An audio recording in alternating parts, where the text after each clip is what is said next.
Welcome to NACTV Reads the News. My name is Gwen Jacobsen, and I'm one of many volunteers that help create programming for our station.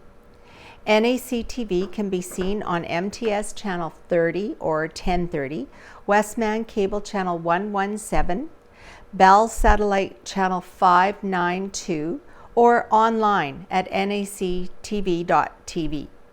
These programs are made possible by our volunteers, staff, advertisers, as well as donations made by you, the viewers. If you are enjoying your NACTV experience, please consider supporting us by either donation or volunteering. You can contact our office at 204-476-2639 or at nactv@wcgwave.ca. So this week's edition of the Neepawa Banner and Press is dated Friday, October the 8th, 2021. And on the front page, you will see a very nice, colorful picture of an acknowledgement that happened in Neepawa. Acknowledgement and healing. The community marks National Day of Truth and Reconciliation. Pictured here is a showcase of a traditional grass dance, which represents continuity and change in the powwow. Its origins are attributed to Scouts blessing and flattening the grass for a ceremony, dance, or battle. So the article goes on to say, from the steps of Parliament Hill to an open field in Neepawa and everywhere in between, all of Canada recently stopped to acknowledge and honor the victims and survivors of Canada's residential school program. Last week, several ceremonies were held across the country to mark the first National Day of Truth and Reconciliation on September the 30th. Neepawa was no exception, with an event held on Wednesday, September 29th, next to NACTV, Neepawa Area Collegiate Institute.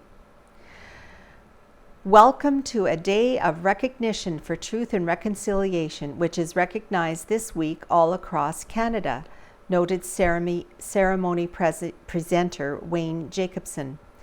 He said, "I'd like to begin by acknowledging that we are on Treaty 2 territory, and that land on which we gather today is the traditional territory of Anishinaabe, Ojibwe, Assiniboine, Dakota, and Dene people, and of the Métis Nation."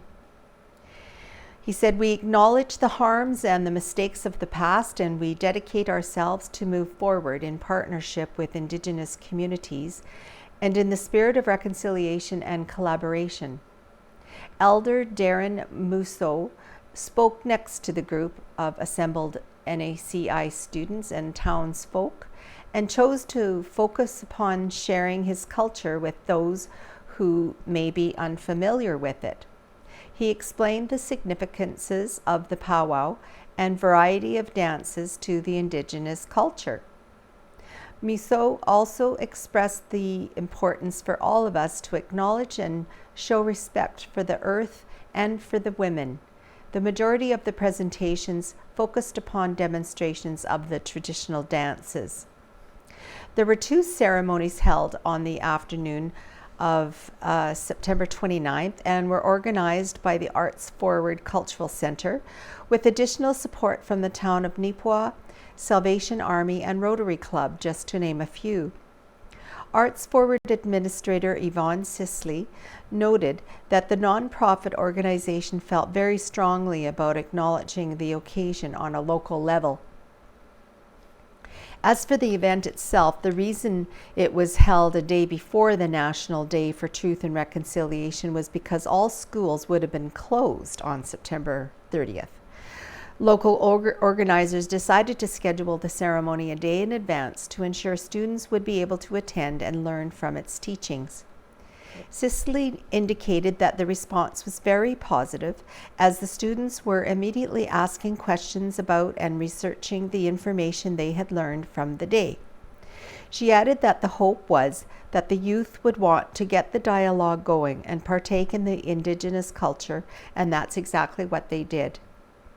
As well, Cicely was thankful for NACTV's filming of the event and prompt editing and distribution of it to local schools so that it may serve as a teaching tool for those who are unable to attend in person. As for the future of the ceremony, Cicely stated that Arts Forward is optimistic that it will be able to expand it in the coming years. Earlier this year, the federal government declared September 30th to be the National Day of Truth and Reconciliation, to honor the lost children and survivors of residential schools, their families, and communities. This is to be an annual occasion to reflect on the lives lost in the residential school system and honoring the First Nations, Métis, and Inuit families of survivors. And here we have a picture of the drum circle. They played and sang for each traditional dance demonstrated at the Truth and Reconciliation presentation at NACI. And here is a picture of one of the soldier dancers performing a duck and dive dance that symbolized how they would taunt enemy shooters during a battle. And on that note, there's also a article here, I can get it here, which kind of goes along with this. It's entitled Senator McCallum Visits Neepawa Rotary Club by Ken Waddell. And this is a picture of Senator Mary Jane McCallum presented a speech to the Neepawa Rotary Club on September the 29th. So it says, in a special recognition of Truth and Reconciliation Week, the Neepawa Rotary Club hosted Senator Mary Jane McCallum at their September 29th meeting. Along with Senator McCallum, Rotary invited the Sandy Bay Drum Group as guests. Later in the day, the drum group and Sandy Bay powwow dancers staged 2 demonstrations at NACI that were attended by hundreds of students. Rotary President Wayne Jacobsen began the meeting with a treaty land recognition statement and a moment of silence to honor the hundreds of children who died while attending residential schools. Senator McCallum opened her presentation with a prayer in Cree. She explained that she lived at Brochet and, along with her brothers and sisters, was sent to a residential school near the Paw in 1957.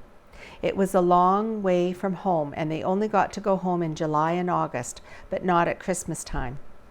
She stated that life in the North Country, in a one-room cabin, made survival paramount. She and her family learned at an early age how to survive. She said life at residential schools was very regimented, with no opportunity of expression. I was trained for 11 years not to ask questions. I could not speak in my own language, and I didn't know my culture when I left there. I dragged the residential school with me all the time.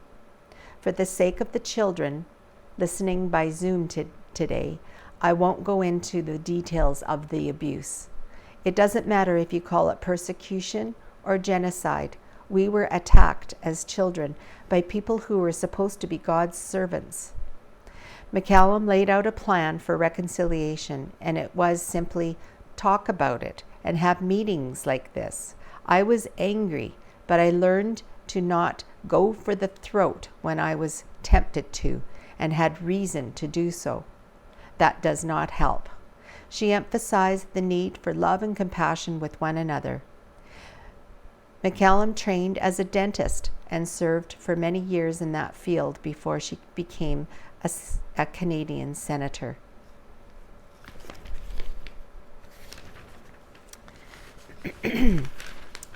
Province tightens restrictions in response to 4th wave. There are more restrictions on what unvaccinated individuals can do as of Tuesday, October the 5th. The province announced new rules on Friday, October 1st, along with the move from yellow, which is caution, to orange, which is restricted, on Manitoba's pandemic response system. Rising case counts and COVID-19 transmission in the province means we need to introduce new measures now to reduce the impact of a fourth wave of COVID-19 on our hospitals, said Health and Seniors Care Minister Audrey Gordon. Case counts and hospitalizations are rising everywhere in Canada, and Manitoba is not immune. That is why we must be proactive now. The majority of the new public health orders will not directly affect fully vaccinated individuals. However, it will restrict gatherings for those with unvaccinated people in attendance. The changes include the following: limited private indoor gatherings for households to guests from one other household when any unvaccinated person who is eligible to be vaccinated is present on the property, even if the unvaccinated person lives at that location. And it goes on to say,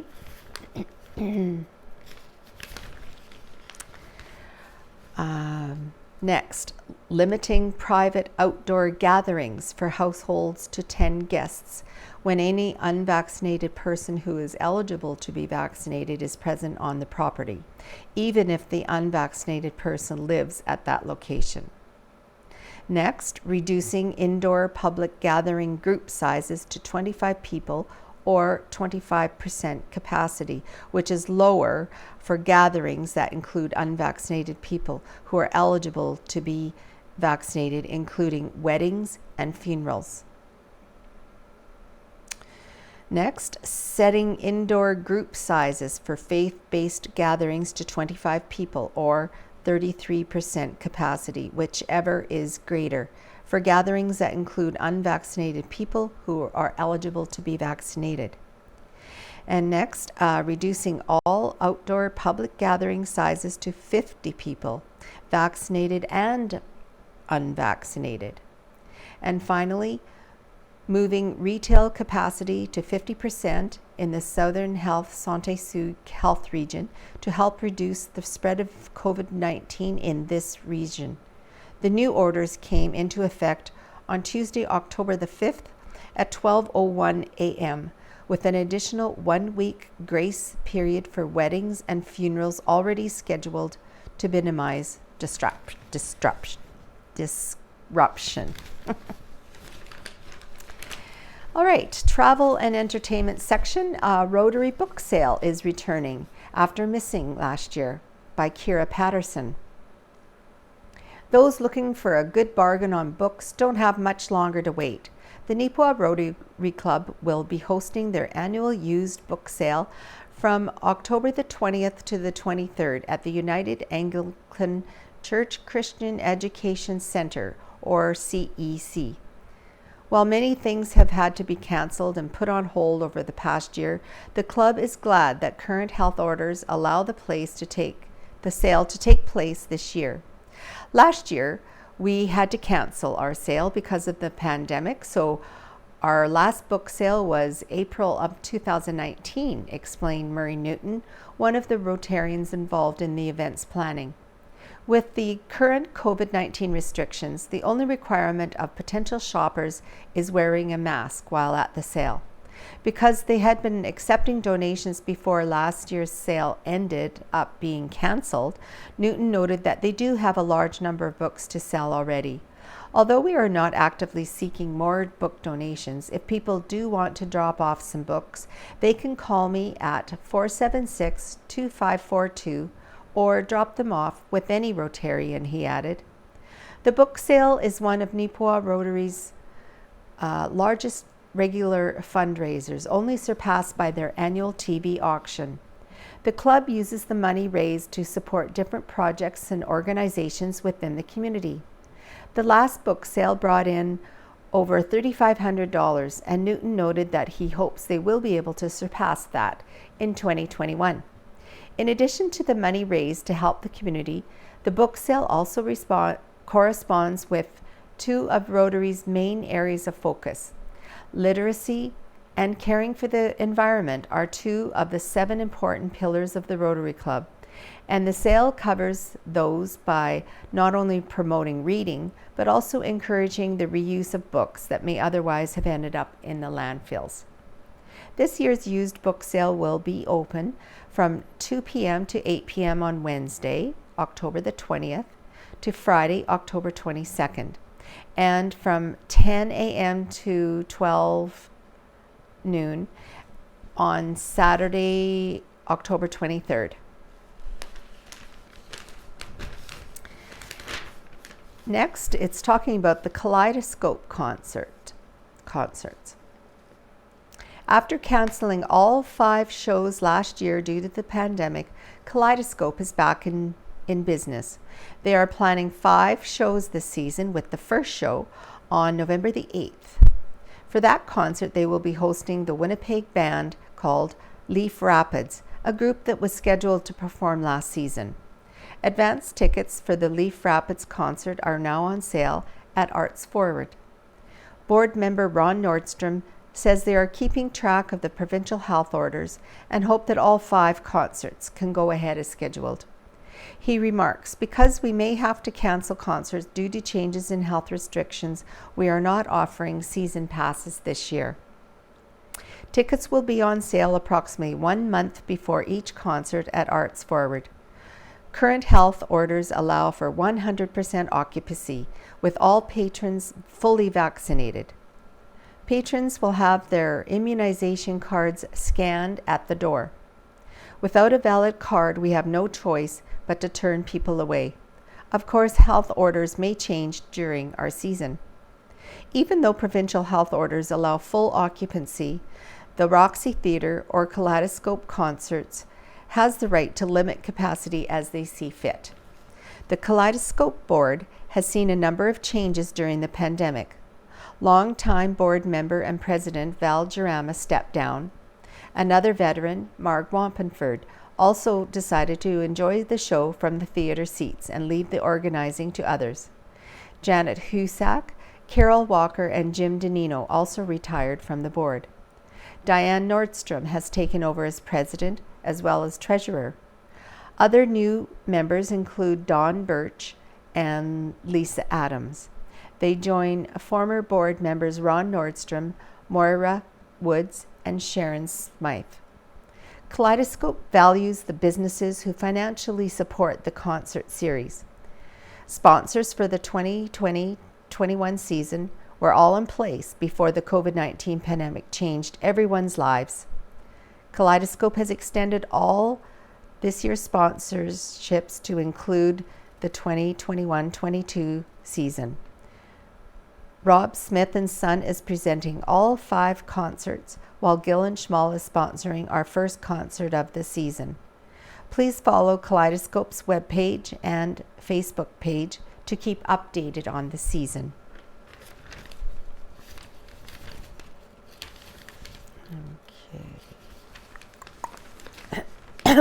Helen Drysdale, out of Helen's Kitchen this week, is entitled Thanksgiving. How appropriate. Thanksgiving is a day that reminds us of many blessings in our life. Counting our blessings helps us to see what we take for granted every day. As we sit down to a meal of turkey, surrounded by the love of family and friends, may we express our thanks and learn to develop the value of intentionally counting our blessings in life every day. Cooks are always thankful when they have leftovers, and today's 2 recipes help use up some of those turkey leftovers. One is called curried turkey buns, the other is turkey rice orange salad.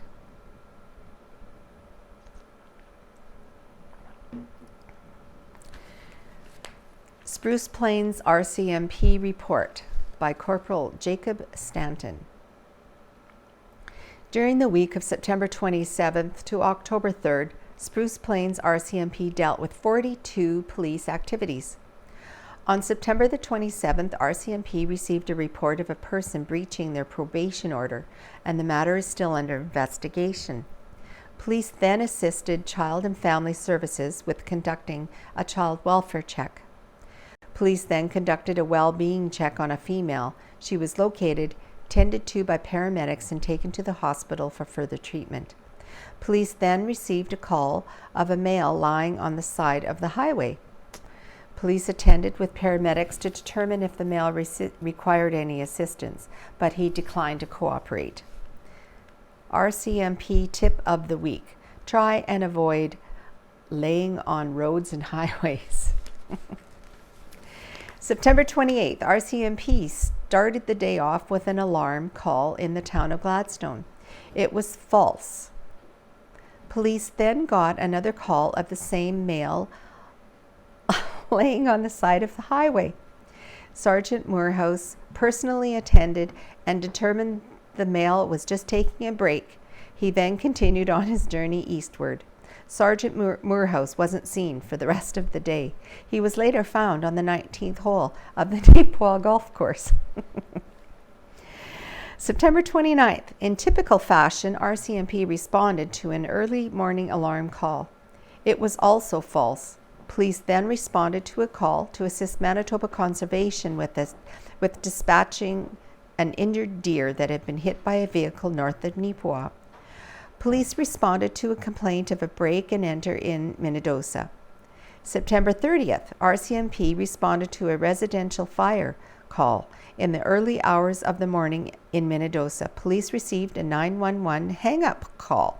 It was quickly determined to be non-emergent, as phone line repairs had caused the call to be made in error. Police rounded the day off responding to an alarm call in Neepawa. Again, it was false. On October 1st, RCMP received a complaint of a neighbor dispute in the RM of Rosedale. Police received a report of an erratic driver north of Minnedosa on Highway 10. Police received a report of a stolen vehicle in Minnedosa. The matter is still under investigation. Police received a complaint of two males fighting downtown in Minnedosa. Police conducted patrols and were unable to find them. October 2nd, RCMP kicked the morning off with an alarm call in the town of Riding Mountain. It was false. Police then received a call of a neighbor dispute involving a dog. Members attended and assisted with resolving the matter. October 3rd, RCMP received a complaint of an assault in Minnedosa. The matter is still under investigation. Police then received an alarm call in Gladstone, and it was false. The rest of the day was spent conducting traffic enforcement, interacting with motorists. RCMP conducted 11 traffic enforcement acts during this reporting period. If you have any information about these crimes or others, please contact your local RCMP office or Crime Stoppers at 1-800-222-8477. Now we have Gladwin Scott's articles from the Carby, North Cyprus, Langford, called Here and There. Reverend Ken Moffat, age 95, is an amazing man who grew up in the Carberry area and consented to an interview from his current home in Thunder Bay, Ontario.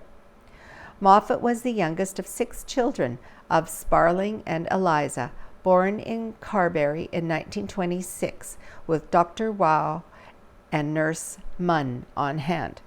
His parents were a devout Christian couple who had prayers and porridge every morning at breakfast time. He attended Dempsey School, took grade 10 by correspondence, and high school in Carberry, living with Neeshaws and relatives. Kerfoot United Church and Sunday School had a big influence, and sports were always a high priority. In 1945, Ken became a candidate for the United Church ministry and started his studies at United College, graduating in 1948 with a Bachelor of Arts. During the summer of 1947, he and a classmate traveled through eastern Canada, briefly working as a fireman on a Great Lakes grain boat, a stevedore in the port of Montreal, and a pulpwood cutter in New Brunswick, before cycling through the Maritimes. He became a summer United Church student minister at Edrins, conducting Sunday services and summer camps in 1948. In September 1948, he became the principal of a 2-room school at Edrins, teaching grades 7 to 10. Moffat returned to United College in 1949 to begin theological studies, graduating in April 1952.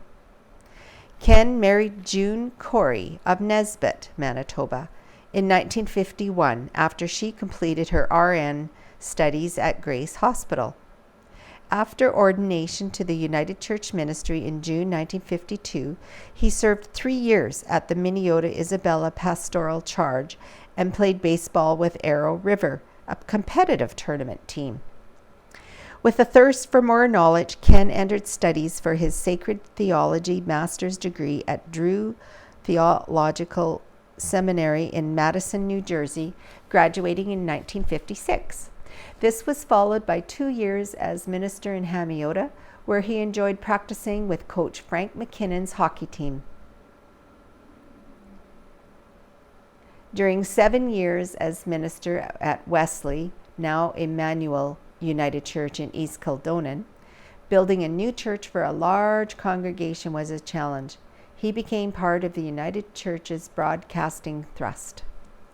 The Moffats moved to Port Arthur in 1965 to another new congregation, Westminster United, for 5 years, where Ken became involved with a huge citywide interdenominational town talk.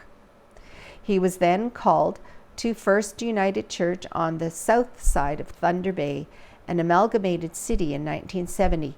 This thriving new congregation supported children's camps and various adult groups.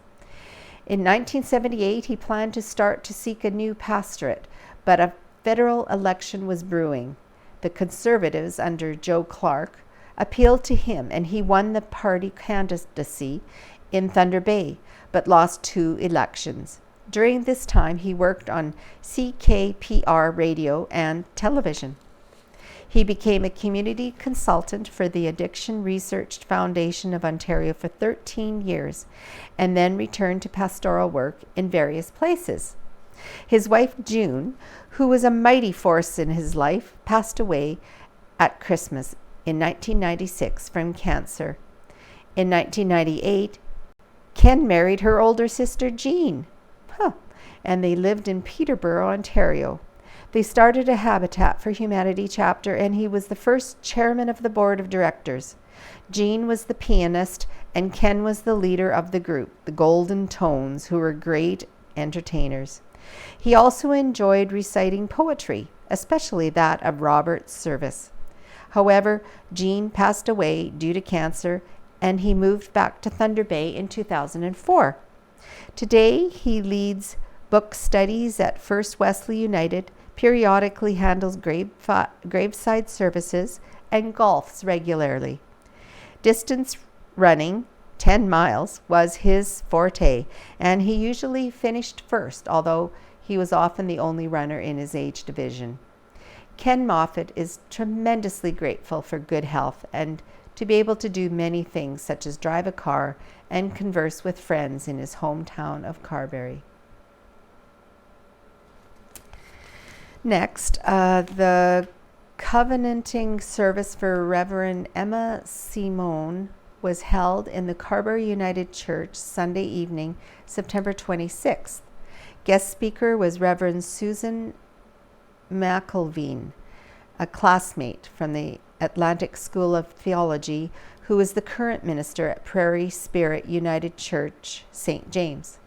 Prairie Spirit United Church was formerly Sturgeon Creek, an amalgamation of 3 United Churches in St. James. Reverend Harold Kenyon of Carman represented the Prairie to Pine Regional Council.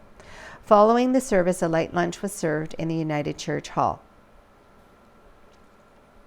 The Carberry, Glenborough, Boissevain, Souris, and Pleasant Valley Golf Club's $20,000 lottery draw was held in Glenborough Saturday, September 25th, with the following results. $1,000 to each of the following: James Ross of Glenborough, Jim Marnock of Carberry, Jordan Cram of Neepawa, Gary Kaler of Winnipeg, and Mike Steves of Brandon. $5,000 went to Daryl Moreau of Souris, And the $10,000 prize went to Cheryl Bartmanovich of Woodlands. High school sports are back. Sparked by Lauren Van de Wasten, the senior varsity Cougar girls volleyball team defeated Neepawa in the semifinal to finish third at Alton's tournament, September the 25th. Ali Lavich, Lexi Unraw, and Mallory Lockhart also had a strong tournament. The junior varsity boys team played in a tournament in McGregor, September 25th, beating Gladstone 2-1 and losing to McGregor 2-1. They hosted a tournament Saturday, October the 2nd. Two 16-year-old Carberry goalies have found their home. Gavin Renwick with the Neepawa Titans of the MJHL and Carson Bjorson with the Brandon Wheat Kings of the WHL. And Gladwin Scott's community profile person this week is Matthew Salin. Matthew Salin, a Carberry Collegiate Grade 12 honors student, is starting his third year as student council president and his second term as youth counselor for the town of Carberry. He celebrated his 17th birthday on September the 25th and is a member of the principal's honor roll with an average of 96%. Last year, he was the recipient of 8 Beautiful Plains School Division medals for top marks in physics, chemistry, biology, pre-calculus math, English comp, history, band, and jazz band. He was quite active in the recent federal election, serving as deputy returning officer during the advanced polls and as an information officer on September the 20th, voting day. Salin is in his third year as an employee at East End Service. In music, Matthew plays the baritone saxophone for the jazz band, and he plans to pursue his education at some university after graduation. As the youth counselor for the town, he does not vote or get paid, but values the experience. Obviously, Salin is a great people person and has interest in business and politics.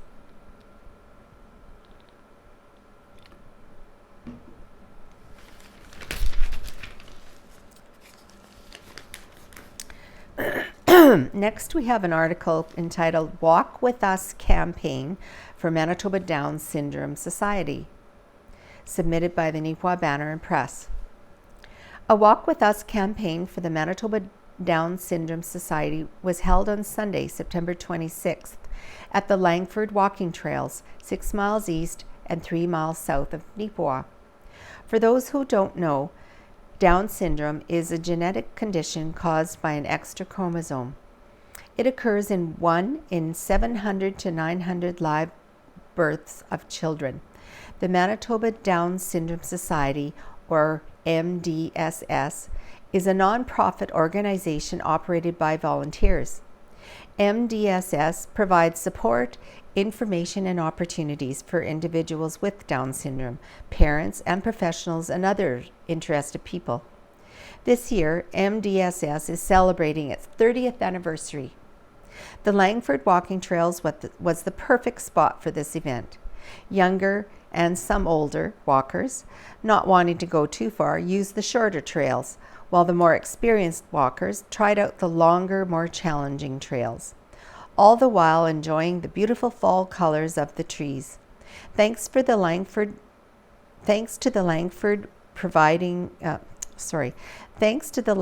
Recreation Committee for providing support and the perfect venue for this awareness event.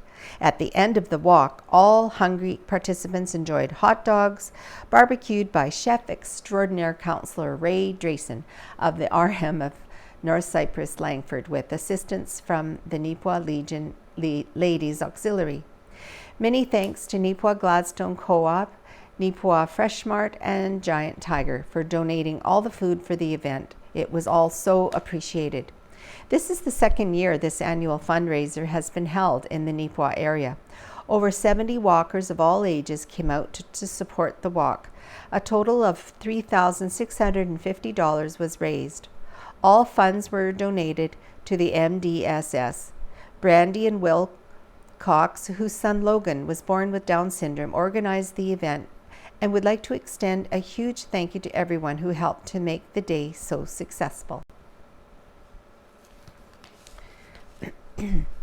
Now we have a business that aims to increase financial literacy in the community by Kira Patterson. There is a new option locally for people to go to get financial services. A World Financial Group, or WFG Office, is now located at 244 Hamilton Street in Neepawa, with the grand opening having taken place on September the 25th. WFG is a North American organization that partners with different businesses to offer financial services such as insurance, investments, retirement, and savings. The good thing about our company is that we're brokers. We don't sell our own products. We have over 50 companies we can use, explained WFG broker Sheila Regier, adding that the advantage to that is that the brokers can present clients with more options, making it easier for them to find the best product and the best price. Regier is the broker who established the Neepawa location. She lives in McGregor but serves individuals through WFG in several parts of the Westman area, including Neepawa. She explained that she started to build up clients in Neepawa in March of 2020 with a friend of hers that was also getting licensed, but it was all over Zoom video meetings. The pair ended up acquiring a couple hundred clients in town. That's the reason why we want to open an office here, and we did, to give them more service. Some people just, sell and then forget about the clients, but we want to make sure that we're there along the way, she expressed. The Neepawa office currently has 8 licensed brokers working out of it, and Regier added that there are about a dozen more in the process of getting their license. Regier noted that most of their clients are newcomers to Canada, but they cater to anyone and everyone looking for financial advice. The biggest thing right now is the financial literacy, she stated. For newcomers, it's helping them budget for their living expenses as well as the cost of their permanent residency and bringing their families to Canada, preparing for home ownership, and any other guidance they may need. With those who are not new to the country, Regier said they often help them with restructuring finances, helping people who haven't been saving money to start saving, pay off credit card debts, save for children's education, or for their own retirement. I really do believe that everybody's in a financial crisis, whether you want to admit it or not. I think the biggest thing here is the education, she expressed, so we're just here to educate.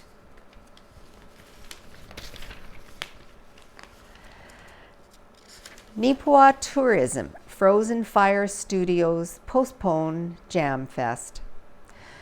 Neepawa Tourism, in partnership with Frozen Fire Studios, regrets to announce that Jam Fest, a musicians' showcase scheduled for Saturday, October 9th in Neepawa, has been postponed. The reason for the event's postponement is related to the recent changes to Manitoba's public health orders for COVID-19. The new restrictions make the operation of the event, as it had been planned, untenable at this time. Neepawa Tourism and Frozen Fire Studios thank all the volunteers, sponsors, vendors, and musicians who have committed to the event for their support. Plans are being finalized to reschedule Jam Fest to a future date. Neepawa Tourism was created in 2018 and consists of a group of local volunteers, members of the Neepawa District Chamber of Commerce, and representatives of the town of Neepawa. Its purpose is to promote the community and all of its attractions to a wide scope of people. Frozen Fire Studios is a recording and production studio and independent record label based out of Neepawa.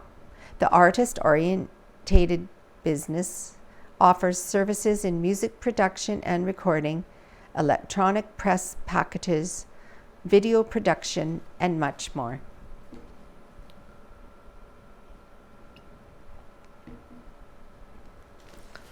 Now, there's a book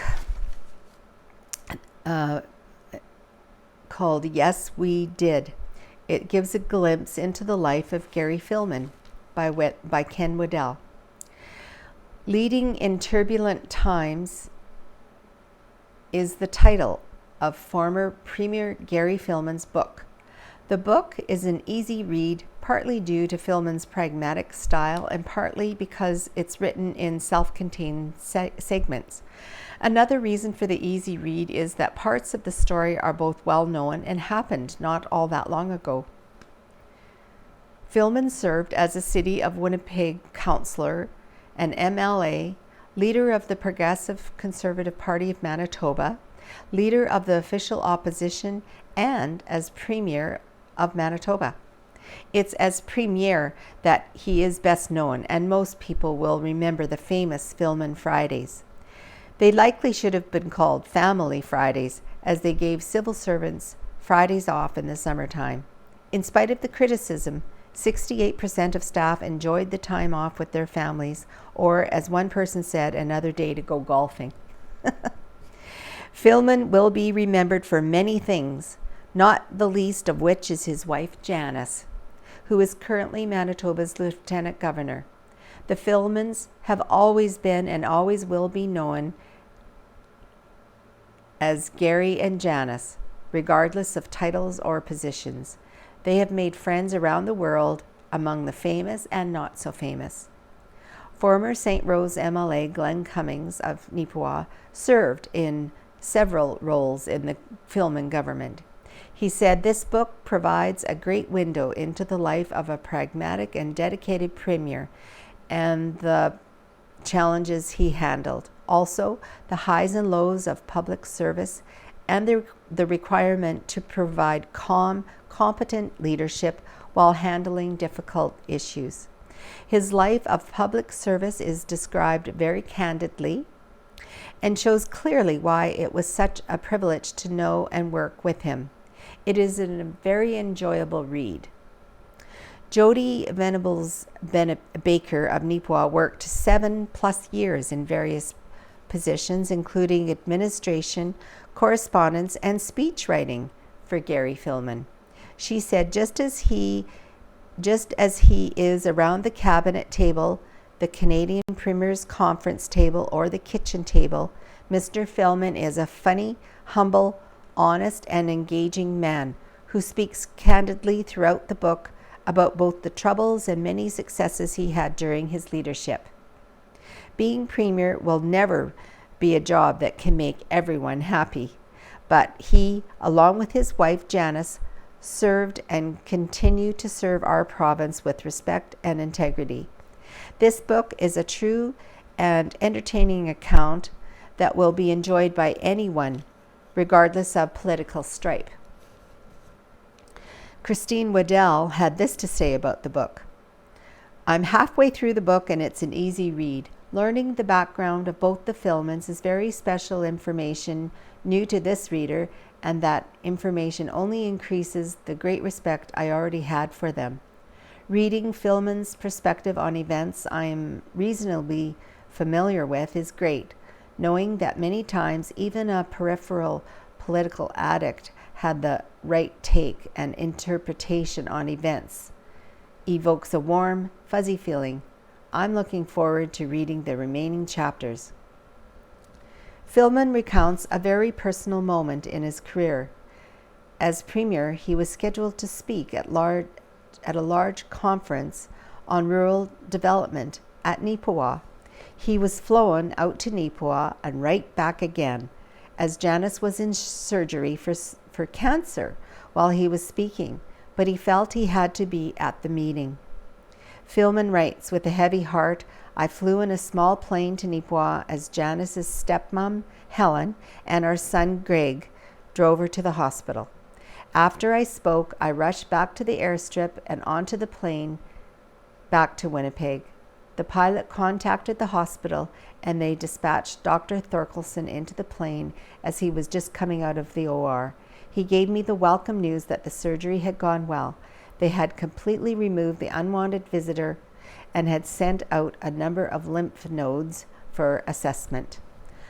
The full title is Yes, We Did, Leading in Turbulent Times, and it exposes some little known and even unknown history of how politics takes a winding trail through our history. It's all there, from Duff's Ditch to Meech Lake to the Charlottetown Accord. The book is a must-read for anyone who wants to understand where we are at today as a province and as a nation. Gary Philman, or more specifically Gary and Janice, experienced a lot of things, and the book explains how it all turned out and why. Oh, and there's a new exhibit at Arts Forward.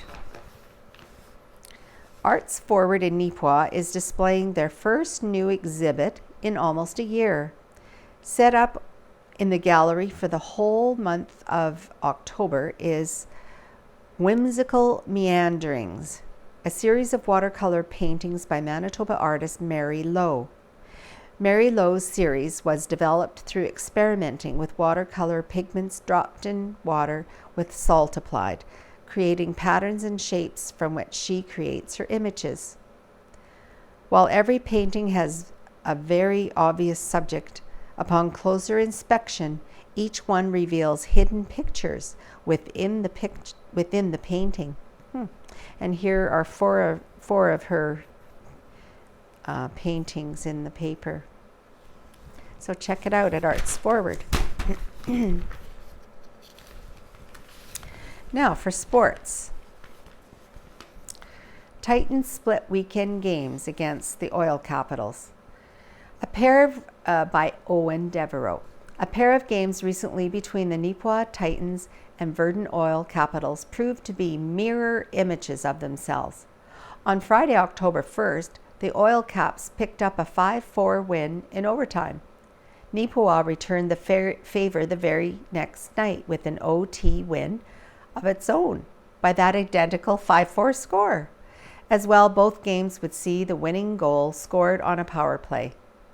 In the first game, which was played in Verdun on Friday, it would turn out to be a back-and-forth, action-filled showdown. Ryland Gunnison scored the first 2 goals of the night for Neepawa, with a late one in the first period and another near the midway point of the second. Kieran Thiessen and Jaeger Lapointe also tallied goals for the Titans in regulation. Lapointe's unassisted marker would arrive with just 43 seconds left in regulation, giving Neepawa a 4-3 lead. Unfortunately, Verdun immediately replied, scoring one of their own with only 17 seconds left in the game and sending it to overtime.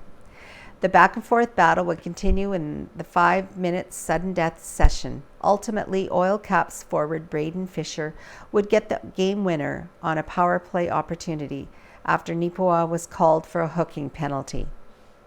Less than 24 hours later, these two teams would once again battle, this time at the Neepawa Center, at the Yellowhead Center in Neepawa.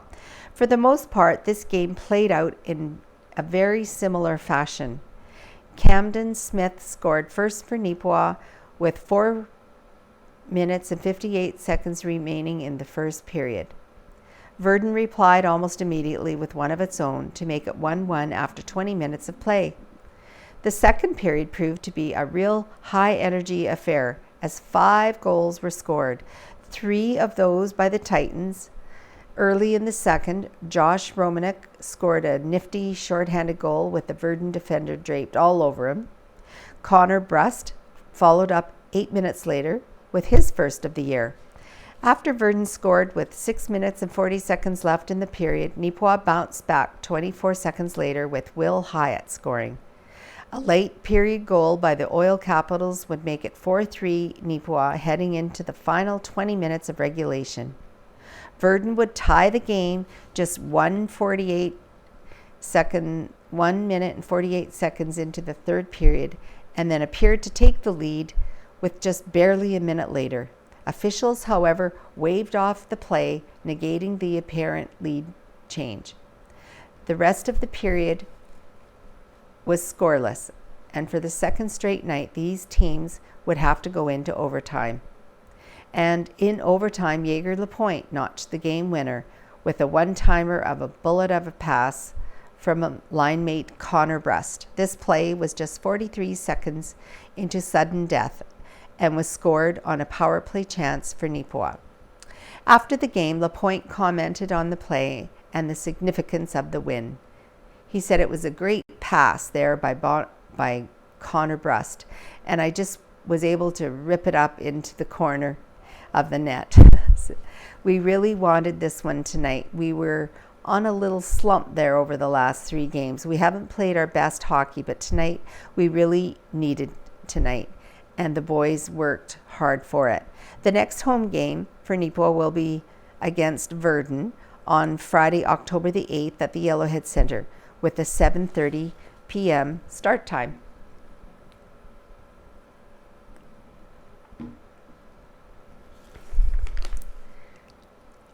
RCMP Golf Tournament returns to Neepawa Golf and Country Club by Ken Waddell.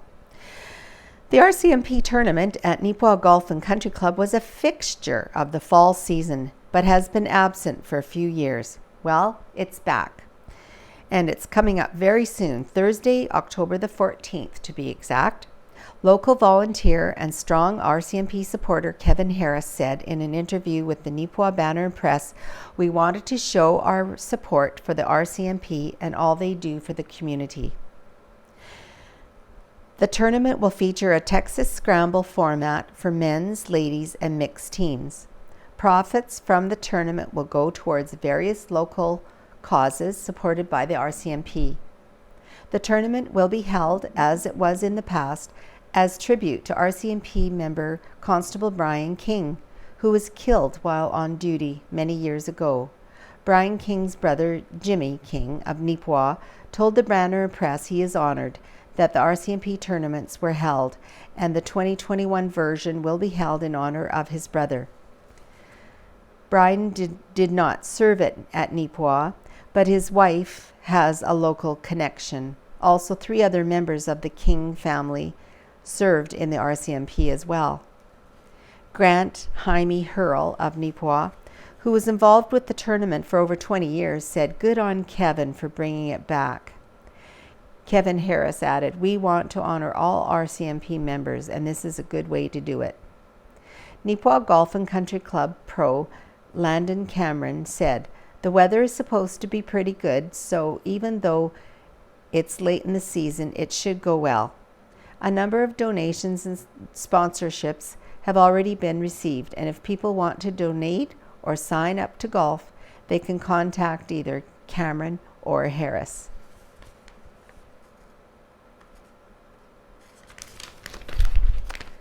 All right. Next. Now we have a first look at Neepawa Swimming Pool Park upgrades by Owen Devereaux.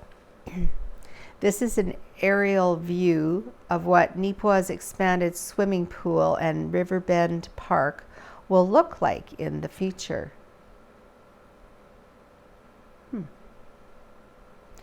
An artist's rendering of Neepawa's most highly anticipated upgrade has made its debut. A community consultation was held at the Town of Office on Tuesday, October the 5th, to showcase the new designs proposed for Riverbend Park and the swimming pool. They included a photorealistic imagings of the remodeled pool, which would include several new elements, such as a water slide, extended pool deck, new entry and park plazas, and an expanded parking lot. The community consultation was a come-and-go affair for the general public, who were able to drop in and ask questions or offer suggestions about the proposal. Neepawa's Director of Recreational Services, Nicole Cooper, said everyone involved is very pleased with the initial reaction. "This is such a large project, and we are doing a lot of renovations. There is a lot that is going to be happening and things moving, so We just need to make sure to consult the public to make sure that it is what people want, stated Cooper. Honestly, it's been nothing but positivity from the general public. We've been explaining all of the changes that are seen on the map. One of the most positive responses has been towards the parking lot. They're pleased it's going to increase safety for pedestrians and kids that are using the park. A lot of people also love the water play feature. It's like a natural take on a splash park, and many people have commented on it. Everyone likes that there is going to be a lot more happening and things to do at the park. The next stage of development will be to finalize the plans and then begin ordering the components that will be necessary for the Phase 1 expansion. The pool will not be shut down for the work. Some significant renovations will occur in the off-season.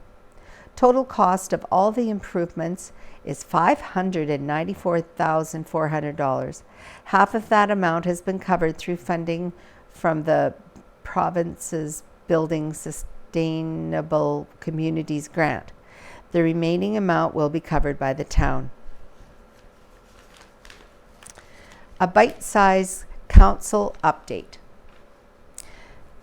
The town of Neepawa held a council meeting on Tuesday, October the 5th. Here is a summary of the most notable items discussed at that session. Expanded stories on the most pertinent topics of discussion will appear in the next edition of the Neepawa Banner and Press. First of all, Council has been informed that the 200 block of Davidson Street will not be part of upcoming paving work to be done by Maple Leaf Construction. That likely means that portions of the road will remain unpaved until the spring. Davidson was closed in September to install expanded water and sewer lines to handle the increased capacity required for the area. Also, a new fire truck is being purchased at a cost of $496,540 plus tax.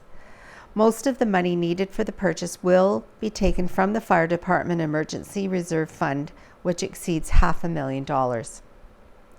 Yard waste pickup will begin in November on October the 18th. And lastly, Central Plains Cancer Services made a presentation to Council outlining the history and purpose of the organization.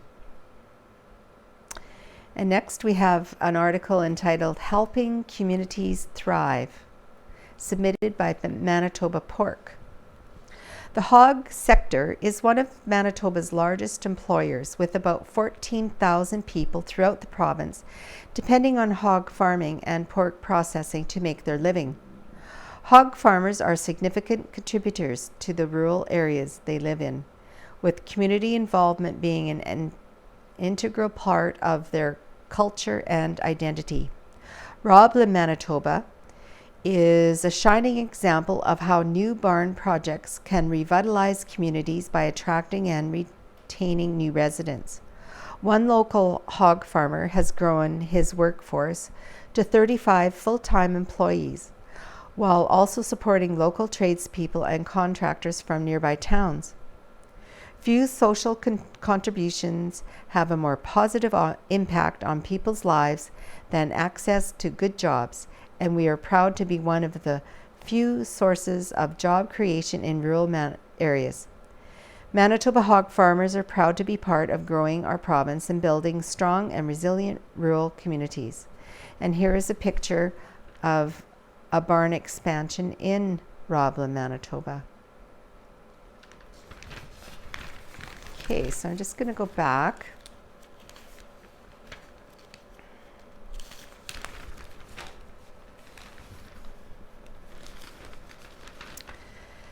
And I'll read Rita Friesen's article called How Can I Say Thanks? These words are borrowed from a majestic hymn that Andrea Crouch wrote decades ago. They sum up my many sentiments on this Thanksgiving weekend. There are so many people and circumstances, and yes, things for which I am extremely thankful. 47 years ago this weekend, I married a wise, caring, and wonderful man who accepted me as I am and my children. Neither one of us nor our children were perfect. By the grace of God, we not only survived, but thrived as a couple and a family. Common goals of loving our God and caring for our children and serving our faith families filled our years with joy and satisfaction amidst the tears and trials.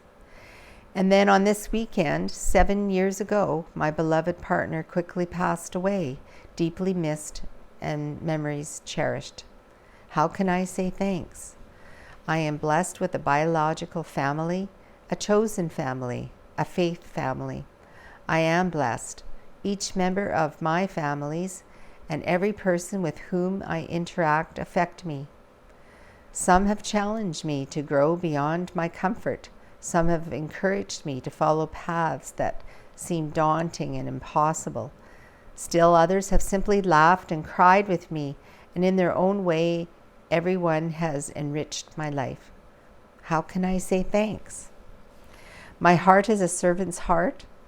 Along the journey, I have been blessed with the ability to invite others to join our household, some for a few days, others for years.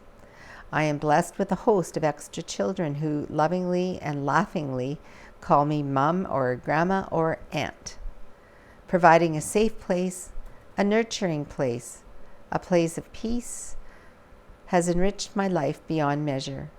I have been entrusted with a license to minister to and in churches to provide care and a listening ear to individuals in hospitals and care homes and a license to marry. Wonderful opportunities to hear moving and life-changing stories and to share my own story. How can I say thanks? 4 years ago, not Thanksgiving weekend, but late September, I was blessed by the courage of a man of integrity, strength, and humor to invite me to share in his life. Our days are quiet, filled with peace and joy. We appreciate each other's gifts and abilities, learning from each other while comfortably leaning on each other. There's a deep contentment in our shared space. How can I say thanks?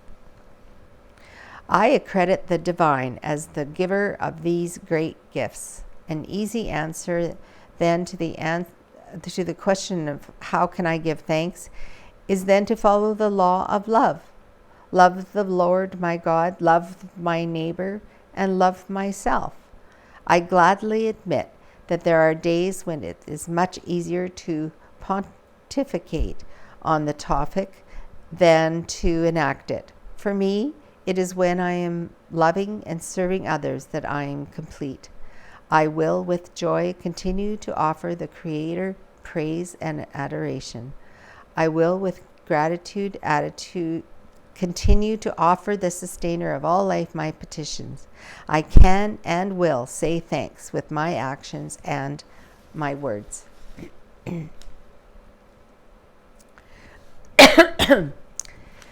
And right in the middle, Ken Waddell. His is entitled Thanksgiving 2021. In everything give thanks, for this is the will of God. In everything give thanks, for this is the will of God. In everything give thanks, for this is the will of God in Christ Jesus concerning you. The simple song above pretty much sums up what our attitude should be. I stand to be corrected, but note that the song says in everything, not for everything. Feel free to correct me if I'm wrong. I am not a deep student of Christianity, but the song to me means to maintain a thankful heart and mouth through all circumstances, rather than to be thankful for all our circumstances. Being thankful is something we can control, and it sure helps to get us through stuff if we maintain a thankful heart. Thanksgiving weekend has always been meaningful to me. As a child, it meant that the summer work was mostly done, the season changed, and even though cold weather was on the way, life on the farm was a bit easier. It meant my brother would be coming home, and later his family as well. It meant my uncle and aunt would be coming out from the city. It meant straw, bale stacks, lots of garden produce, and oh yes, firewood to haul into the house. Yes, the never-ending wood pile. But without the old wood pile, it was pretty tough to stay warm. 52 years ago on the Thanksgiving Day, my wife Christine and I got married. 52 years seems like a long time, and yet time has gone by very quickly. We are thankful for our marriage, our friends, our family, and for God's love for us. We hope we have been able to pass on God's love to a few people along the way. My father's birthday was October 10th, and although he is long gone, I am thankful for the memories. He always said the weather was nice on October 10th, and it usually is.